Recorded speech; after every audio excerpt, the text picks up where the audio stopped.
S1 plus இந்த model basic model தான். இப்போ தான் நாங்கள் ஃபஸ்ட் டைம் போகிறோம்.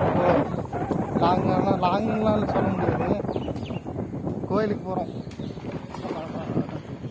இதில் என்ன டிஸ்அட்வான்டேஜ்னா டிஸ்பிளே அவ்வளோ பிரைட்டாக தெரியல. வெளிச்சத்தில் பார்த்தீங்கன்னு வச்சுங்களேன் அவ்வளோ தெரியாது. டிஸ்பிளே கொஞ்சம் பிரைட்னஸ் கம்மி தான். நீங்கள் அந்த அட்வான்ஸ் மாடலில் தெரியுமான்னு தெரியாது. இது வந்து அவ்வளோ டிஸ்பிளே தெரில. ஏன்னா டக்குன்னு எத்தனை பர்சன்டேஜ் இருக்குது, டைம் என்ன, இன்னும் பேலன்ஸ் எவ்வளோ கிலோமீட்டர் போகலான்னு டக்குன்னு பார்க்க முடியாது. எங்கன்னா ஒரு ஓரமாக நிறுத்திட்டு நிழலாக இருக்கிற பக்கமாக பார்த்து கையை இப்படி வச்சு பார்த்தா தான் தெரியும்.